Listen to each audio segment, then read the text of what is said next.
Women were out in force during protests throughout the Arab Spring. Among other things, they were hoping for more rights. Now, a new poll by Thomson Reuters Foundation shows that women could be the biggest losers after the revolution. The survey shows that Egypt is topping the list as the worst when it comes to women's human rights, followed by Iraq and Saudi Arabia. The top three were Comoros, Oman, and Kuwait.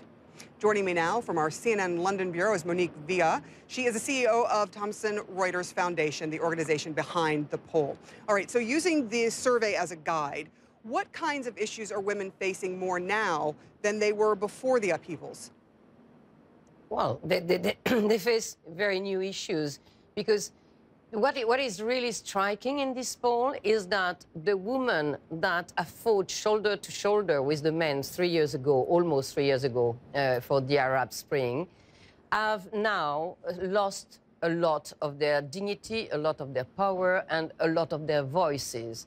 And this is why Egypt, to the general surprise, really, has come worst of all countries, followed by Iraq, which was before the American invasion of the country in 2003, 10 years ago, at the avant-garde for women's rights. And it's... Sorry? Let me ask you this. Please? Go ahead. No. And so what this polls show very clearly is that the picture for the women's rights in the Arab world is very grim. And even Tunisia, who was among the first countries in the Arab world for women's rights, as before the Arab Spring, has gone under because today it is behind Oman and Kuwait and Jordan. So it's a very surprising poll, and it is a photography of the women's rights in the Arab world today by gender experts and a number of gender experts in the whole region.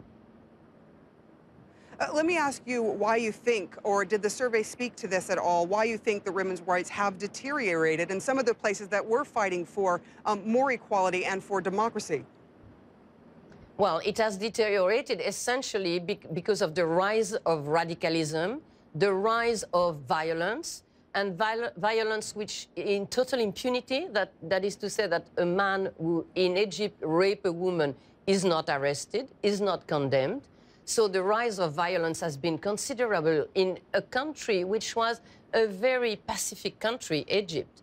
And today, women fight for everything, and you know, they have been just facts like 91 rape on Tahrir Square in July to silent women, and these are numbers from Human Rights Watch, or harassment, according to the UN, now reaches 99% of women in Egypt.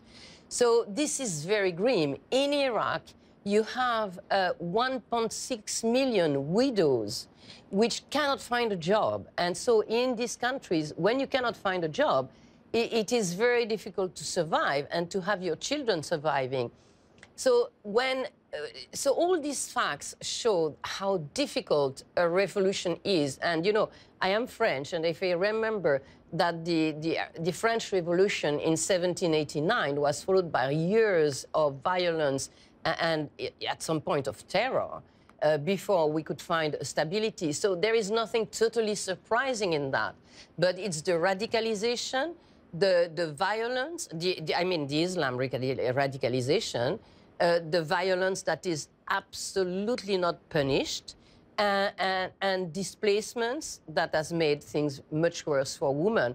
And women were better off under Mubarak than today. It's unbelievable when you think of what happened almost 3 years ago on Tahrir Square.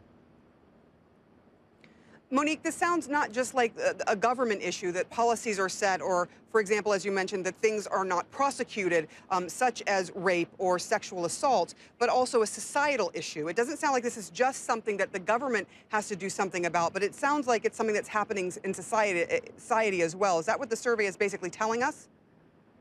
Yeah, because what we asked, the questions we asked to the respondent of our poll, and we are all gender specialists, doctors, lawyers, journalists, NGOs in each of these countries.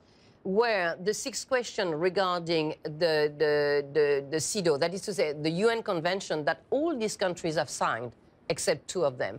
So it is fundamental rights. It's not, you know, Western judging what happens in the Arab countries. And these are the Arab people, because the poll was done in Arabic, in English, and in French, so they could answer in the language where they were the more comfortable. So they give a grim picture, because most of the political gains that women have won under Mubarak and after the revolution have now been lost. And indeed, women today are struggling to preserve their dignity in many cases. And far from progressing, they are now fighting to preserve the rights that they had before the Arab Spring. And you have that in Egypt, you have that in Iraq for different reasons, but you also have that in Tunisia, where they rank number 6 of the best countries, which is not that bad, but before they were at the avant-garde of the women's rights. All right, I appreciate it, Monique Villa, from the Thomson Reuters Foundation. Thank you so much for that. You mentioned the French Revolution. No, I do not remember that, but I do know about it. And also, you know, Americans, it took a long time for women's suffrage and women's voting rights, though, to happen there. So as you talk about revolutions, we'll have to wait and see how these things pan out. But your survey is saying that things are getting worse for women and not better. Thank you so much for joining us on the show. We appreciate it. It's a picture of the situation today. It's just a picture. Thank you. Thanks so much.